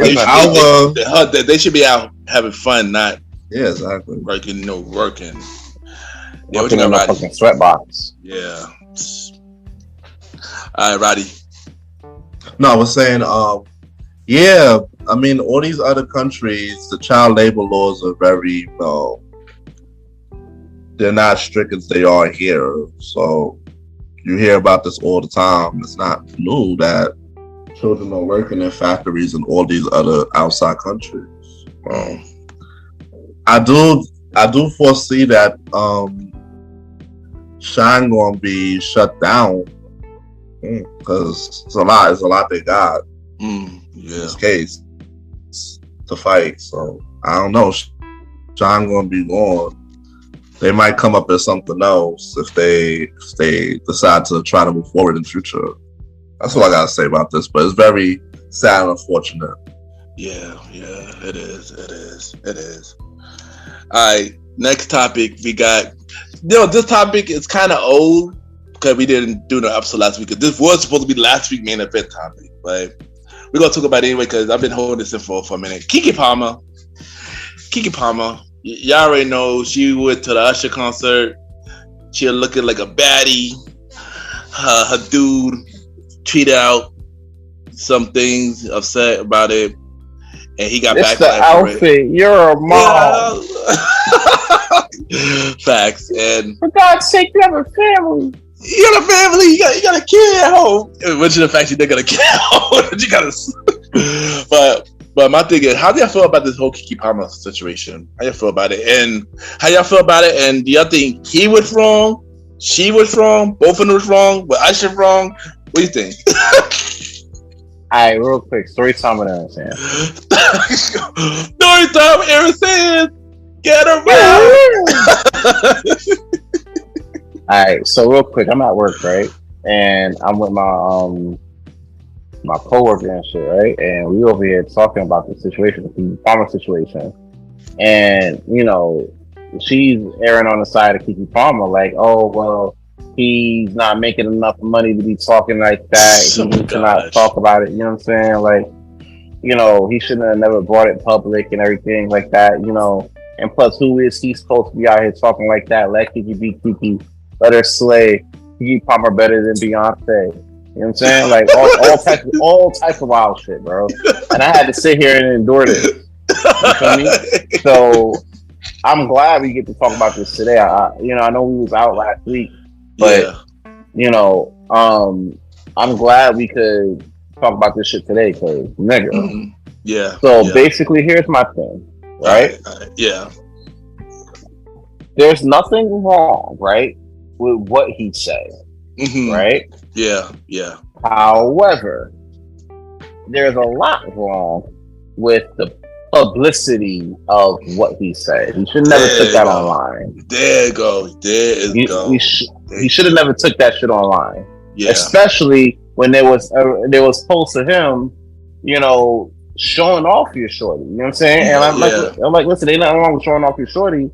Yeah. But once your shorty decides to come outside online and, you know, try to flirt with Usher at the concert, your woman becomes our woman, because now we know what your girl look like. You know what I'm saying? Like, you know what she look like. So it's like, for me, I'm like, bro, that ain't your girl. Like, to be fair, matter of fact, I don't like any of this, right? Y'all know my wife, right? Yeah. Do y'all know, right, what she look like? And you know what I mean by when I say what she look like. Oh, you mean like, you mean like in the KeKe Palmer sense. No. Alright, and honestly, that's how it should be, bro. Ain't no way I'm gonna have my shorty out here, you know, double cheeked up at the Usher concert with her girl. Bro, he hit her with the whole twirl. Right? I don't know if y'all seen the video. I did see it with the whole twirl. I see the video, so I definitely see the video. You know what I'm saying? He hit her with the whole twirl while he was double cheeked up. Now let's be real. Like, you know, you could be whoever you are. You know? You could be whoever you are, whatever you are. But at the same time, you're not gonna be Usher. You know what I'm saying? So honestly, and at this point, Usher's like one of the GOATs. So you know, it's like you see them bulldogs. Damn it! You just took the words out of my mouth, son. You seen the bulldogs? You don't sit there and post on an Usher concert with that, and it's crazy how you got ladies out here that are talking about, oh, dudes can't be talking about how people should be dressed up at a concert. But I'm like, well, shit. If your man can't tell you what is appropriate or not, what can nobody tell y'all nothing? Exactly. So I feel like this, and I'm gonna end it right here. I want to let y'all cook real quick. Yeah. Like the ladies that say like, oh, you know, dude should have had not said nothing. He should have kept his phone. They either A, and this might be an unpopular opinion, but it's a hill I'm going to die on. They either A, don't got a man, or B, don't want a man. Because honestly, like, if you're dealing with a dude, ain't no dude that's worth his weight in gold, and that actually care and fuck with you, gonna be out here talking about, oh, you get to pull up to the Usher concert. You know what I'm saying? With some crazy, you know, double cheeked out and shit like that. Bro, he just got that body like 6 months ago. Yeah. Right? Let's be real. Like, you know, come on now. Like, you get a body and we don't know how to act. Like, come on. Yeah. How I feel about this? I mean, I've been wanting to say this for like the last couple of weeks. How I feel about this? I agree with you saying it's not what he said, it's how he handled it. He should not have brought it online to social media. I agree with that, because you already know. If you say it on Twitter, come on. Yeah, and to be better, yeah. And honestly, to be fair, like, one can make the argument, well, the situation happened on Twitter, so he should respond on Twitter. And I get that, but when shit like that is when it matters to the home, yeah, exactly. Because let's be real, let's be real. If you talk about them breaking up, the only person that's really going to hurt is the daughter. It's his son. Yeah, son. Son. The son. So when you look at it, right? Like, you know, we can say what we want, but at the same time, when it's matter to the home, you need to keep that shit in the home. Yeah, that's their business. Some of y'all out here, you know, some of y'all dudes out here letting y'all girls go to BRT weekend at AC, getting clapped up by Young Child and shit. But you don't hear from y'all. Is that a fact though? Tell me when I'm telling lies. Like what? you definitely not. So you definitely not. But back to it. You know, it's how you handled it. That wasn't right. In terms of KeKe, I mean, you're all right as well saying about about the I mean, and not it, like I said. Let's be real. It was never about the outfit, though. He didn't put out the cheat because of the outfit. He put out the cheat because of his Usher. Yeah, let's be real. Not for real. Because if it was Chris Rock, then it wouldn't even be a threat. Exactly. Like Usher, like everybody know what Usher do in these shows. He do it to a whole bunch of women in the shows. Like he serenade them, you know, make them feel good, you know, take them. You know, yeah, I should be dug. It's our herpes effect. It happens exactly all the time. Exactly. Yeah, and like, it's funny because I was watching the Boondock episode like recently because I knew that we were gonna talk about this topic, but that was around the time we were supposed to talk about it. But and it really does remind me of that situation, and it's crazy. You know, it's kind of funny. In terms of KeKe, I mean, she's not wrong either. You know, she just had a kid. She had the right to show her body. She's not wrong in this situation either. I know, I'm not saying that, but it's one thing that she said got me questionable. You know, she said in a post that I am single until I'm married, and the thing is, she's not wrong. She is single when you marry, until you marry. You are not wrong on that thing because that's how, you know, church turn do that as well. But I feel like during a situation, you should have never said that during a situation because it sounds like you want to be single, you know. I don't know how you go about married terms and you over here getting clapped up out of wedlock. Like if we're gonna talk about it, you can't talk about bro. You can't talk about married terms. You out here having babies out of wedlock, bro. If that's the case, that little homie a bastard, bro. Yeah, that's what she said. Like, I'm saying it don't sound right using that during the situation. It just sounds weird to me. And I know a lot of women say he should not talk to her like that. They're not married. Yeah, true, but I threw her boyfriend though. They threw in a relationship. Fuck all that, bro. They threw in a relationship. And they being father. Yeah, being father. That too. Yeah, exactly. Yeah, that yeah. So you know, if there was a bigger issue with that, then KeKe should have dealt with somebody of a higher stature. Should have dealt with like Trey Songz or somebody. You know? Oh boy. No, let's talk about it. Let's talk about it. Oh shoot. You know what I'm saying? Oh shoot. Like, you know what I'm saying? Like if she should have dealt with Trey Songz, why she couldn't have dealt with Trey Songz? I'm pretty sure if she maybe what they basically telling me is, right? If Darius was Trey Songz and not Darius, then this would have been okay. Okay, right? That's what they're telling me. So, but because it's him, it's not okay, right? Because it's not Drake, it's not okay. He a normal dude. Yeah, normal dude. You're an everyday dude, and that just tells me that y'all don't be respecting normal dudes. And I don't mean to get on my Kevin Samuel shit or something like that right now. But it's a point that it fits the narrative. Yeah, no, you're right. You know what I'm saying? So that normal dude can't get respect for his household?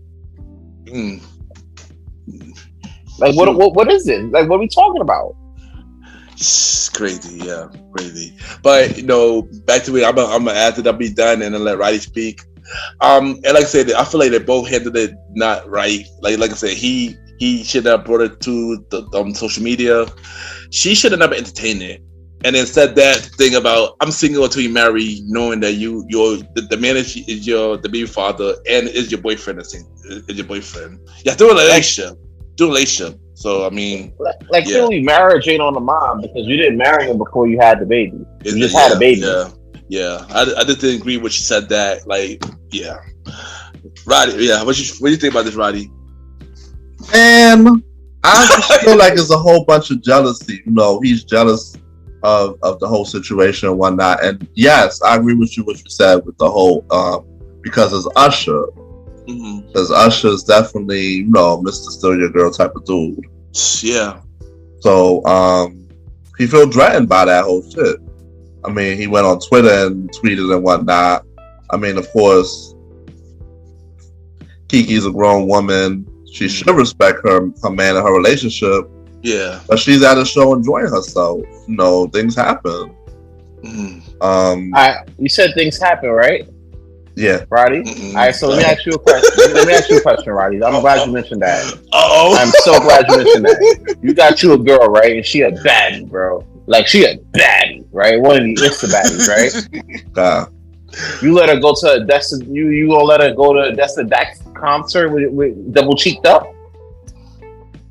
And for those who don't know Dexter Dax, like, he's like, you know what I'm saying? Like, if you listen, like, you know, he's one of those dudes that be raunchy as shit. You feel me?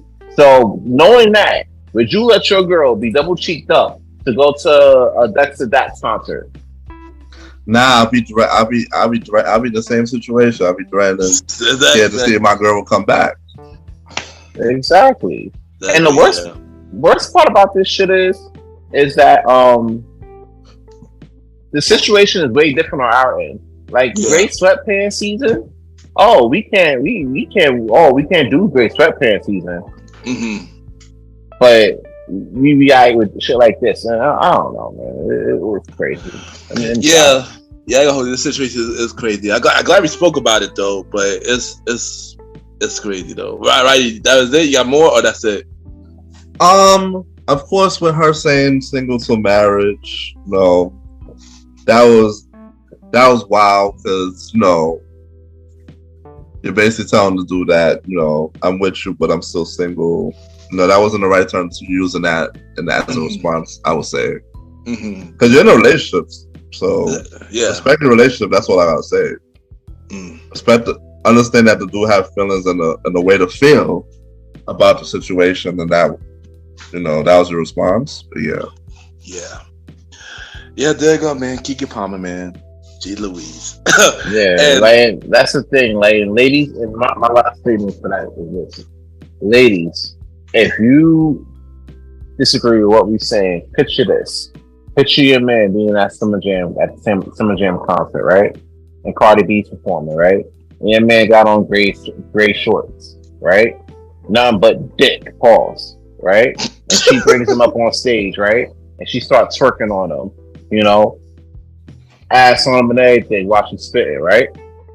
You be good with that? Oh, I got a better one. Janet Jackson.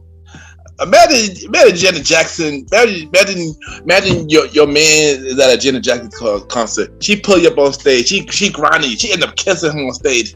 How y'all feel about that? I seen that happen on the Janet Jackson concert. It has. Yeah. Janet Jackson is a wild woman, man. She's a wild one. Yeah, she be getting it in. She does though. But before I continue, I'm gonna continue with the Usher situation. So yeah, like I said, Usher always has things on his show. Yeah, he always want to sing to them. I see a video of this model. I believe her name is Witty something, and Usher was gonna sing to her. And you know what she did? She ran and sat on her boyfriend's lap. She should, bro. Usher tried to sing to her. Right freaking. And I look at comments and girls upset that she did that. I was like, what is wrong with that? She respect her boyfriend, and she did the right thing. Like, you know. The problem is that people don't respect relationships anymore. You know, that's what it is. Yeah. People want relationships, but want the optics of being single, and that's part of the problem. You know what I'm saying? Like, especially with this generation, this is the Hinge and Tinder situation generation where, you know, you're not looking for something. You're not looking for stability. You're just looking to feel a tingle. You feel me? So, look at this. My fault. And honestly, I'm gonna be honest with you. Like, that's gonna lead to nowhere. You can't talk about you want black families and black community, but then you doing shit to not help build families. You just partaking in fuck culture. Yeah, and I'm gonna say this, saying that we're gonna go to the main event. Thank God you are married, son, because this generation dating is terrible. No, I had conversations with some people from the younger generation and shit, and sometimes I be getting like good conversations. It'd be good, it'd be good banter. And other times I feel like I'm on that podcast Roddy mentioned earlier. Oh wow, Finn.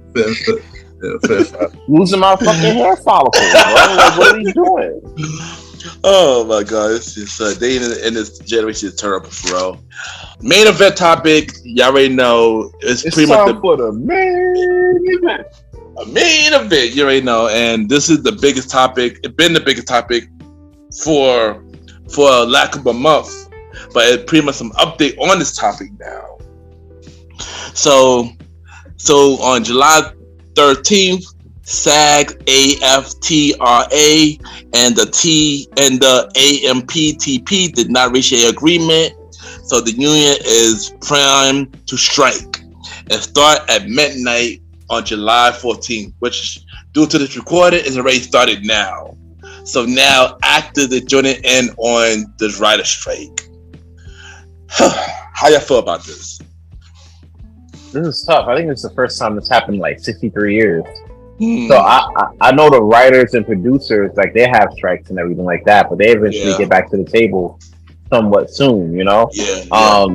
I never seen an actor's strike before, you know what I'm saying? Which begs the question, I know a lot of shows and movies are getting pushed back for production. I know like I was reading something on Deadpool 3 and Deadpool 3 and some of the Marvel movies, they getting pushed back to 2026.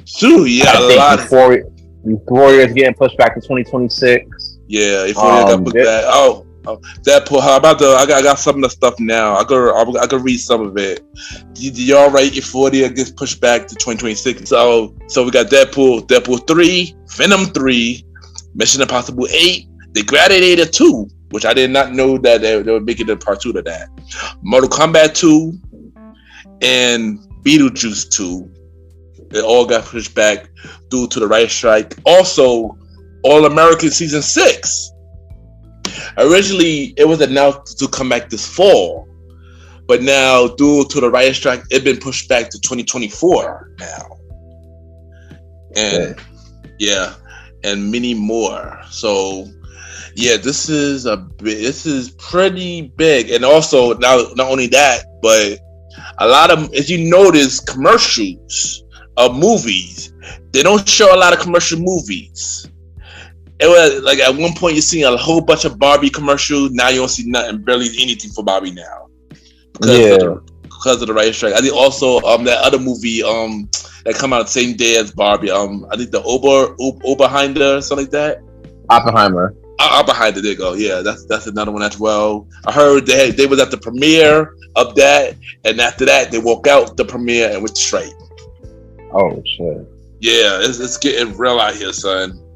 It's getting real out here.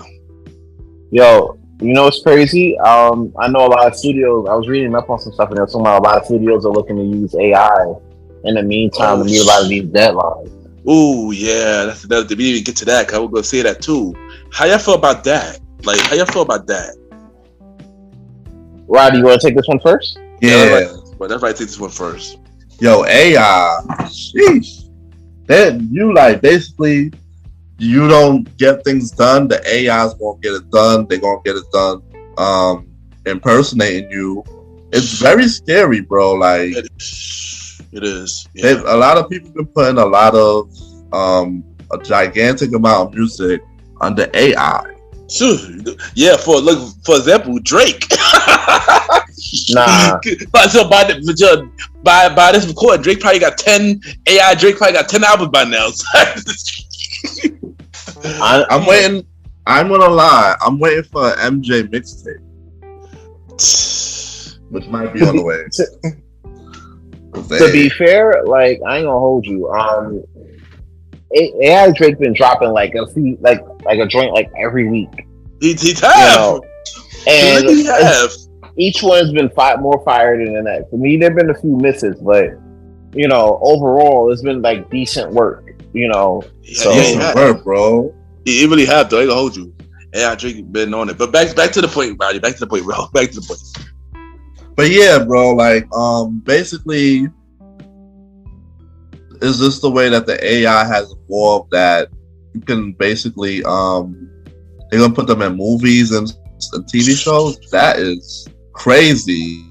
Like because now it's like the actors got come in one day, AI scammed them, and then use their likeness for the rest of their life, even if the actor do not want to work. That is scary, son. That is wild. Because now we don't know. Now we might can't tell if it's them or is it an AI. And that's sad. The scary part about it too. And of course, if it's not the person, the proceeds won't go to the person. Yep. So that's another scary thing with this whole AI thing, bro. That's all I gotta say about that. Yeah, yo, because it's just like real life. Like how McDonald's, people get fired and AI and robots take over their jobs.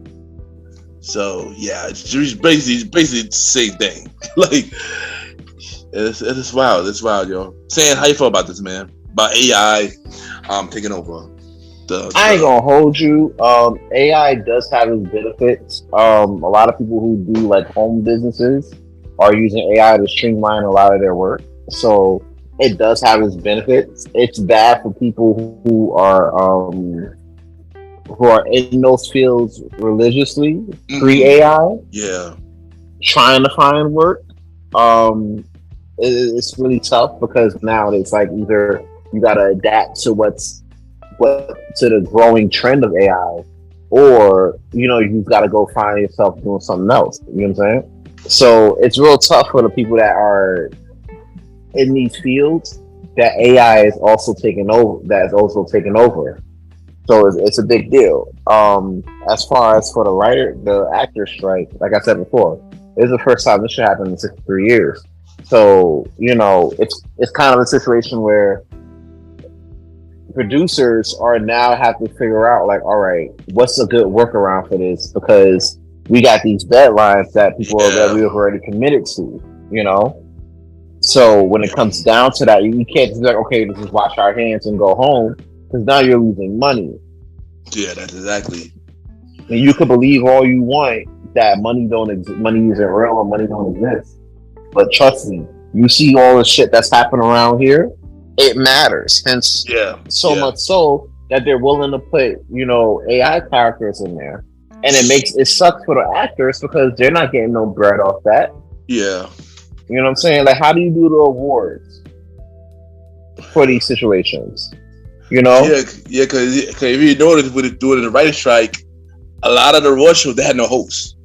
So they had no hosts, and and they just had them come up there, stuff like that. And I guess, and if no writer to write on the prompter, so they had to improv. Yeah. So it's crazy.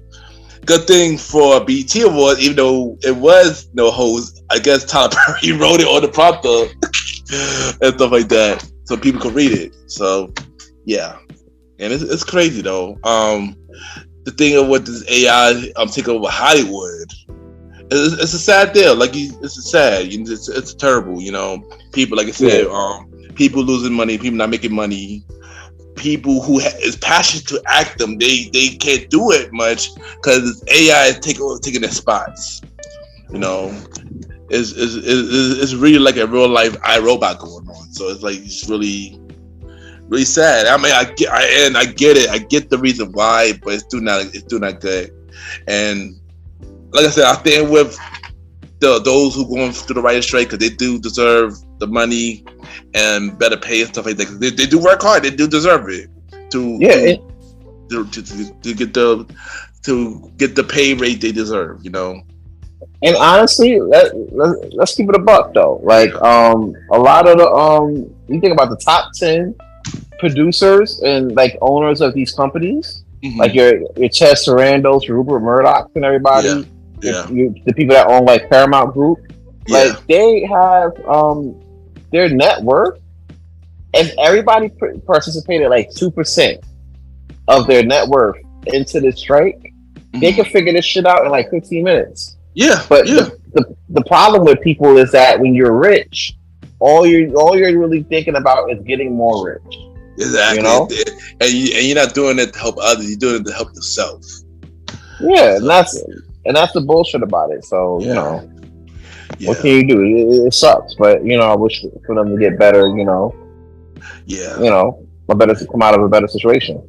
Yeah, but you know, as we know for this fall though, we're not gonna be much on TV, so we're gonna see a lot of reality shows. We're gonna see a lot of unscripted shows because some unscripted show is gonna be on. It's gonna be a lot of shows that got canceled, but gonna be picked up on another network, but it's gonna be repeats, and then it's gonna be shows that was recorded before the writer's strike done. When the writer's strike happened. And they already got done production, and they got a new show to come in the fall. So, TV this fall is gonna be weird. You know, TV this fall is gonna be really weird. You know, I ain't gonna hold you. As a fan of TV, it's gonna be weird watching TV, where we're gonna be watching a lot of reality shows and stuff like that. So yeah, it's gonna be rough. You know what I'm saying, but. You got a lot of other things to occupy the time. In the meantime, you could probably read a book or something. Play Monopoly. Probably play Monopoly Go. You know what I'm saying? Like that's a fact. Apparently, that's a new craze. So that's a fact. That's a fact. Y'all can also listen to all the shows on the Premiere Podverse, like Mr. Gentleman, like the podcast, the Premiere Boyz, King Talk with Aaron Sand, Star Time podcast, and The Bridge. That's still waiting to be premiered. So we do got all those shows as well. Coming soon. Coming soon. That is coming soon. Yeah, so we took out all those shows, and y'all can check that out as well. But like I said, I really hope they come with a decision, so these writers and the actors and the producers go back to work and getting a better pay than they went through. You know, so they can start doing what they love. You know. Start doing the work that they love, you know. Okay. Jill. Any final word before we end the show? Before we end this episode? No, man, that was some good. Make sure you add me on Monopoly Go. Not fact, give me two times. Stanza's been killing it. Yeah, I got to both of your money, son. I got to both of your money, son. For real. This has been a good thing this week too. Oh yeah, I forgot about Threads. Yeah, your Threads too, right? Threads is another big thing. You know, shout out to Mark Zuckerberg. But I don't know how long that's gonna go because people get tired of it already. Yeah, who knows? I don't know. Me though. But there you go. That is today's episode of the Premiere Podcast. This is your boy Ken, aka Mr. Gentleman. Y'all can follow me on IG. Threads, all that other good stuff. Ken _ Mr. Gentleman. I repeat, Ken KEN _ Mr. LR Gentleman GENTLEMAN. Mr. Gentleman Lifestyle Podcast. Every Sundays on the main series. Every Thursday for spin-off series Thursday, where we had shows like a conversation about music podcast every first Thursday at 12 p.m. Date Night Talk Podcast with myself and Miss Vanna B every second and third Thursday at 12 p.m. And we got the Old School Show with myself and the Star Rider Ride every fourth Thursday. Or you can check everything down on the Mr. Gentleman Like the Podcast website, www.realmrgentlemanlifestylepodcast.com, and buy some merch too. True. You already know what it is. Your man's Aaron Sands, and I thank you for tuning into yet another one of the Premiere Boyz podcast, the freshest podcast in the land. So you already know what it is. You can follow me at Aaron Sands Premiere, and that's on Instagram. Link in the description. And also, you can follow me on King Talk Sands on Good Pods and Twitter. Link in the description. All 3 seasons of King Talk with Aaron Sands are available on all streaming platforms. Also, season 4 of King Talk with Aaron Sands coming soon. Weekly episodes, you already notified where I talk my shit, and you know we already get to the real of it. So be back with that. Dropping the premiere date for that coming soon. Be on the lookout. Also, you got me, the star Roddy Rod. Right now, I'm not on social media, but definitely follow me on Good Pods. Definitely check out season 1 of Star Time. Star Time? Star Time? On all streaming platforms. Season 2 coming pretty soon. But catch up on that season 1 right now. And you'll see me back here next week. Alright, later. And also follow Long Live the Chief, Malimal. They call me Malimal. They call me Malimal, Malimal. The Bread Pocket coming real soon. And yeah, this is your boy Ken, aka Mr. Gentleman. And you already know it's your man's Aaron Sands. As your boy, the star Roddy Rod. And Long Live the Chief, Malimal. And we are the Premier Boy Podcast, and we are out.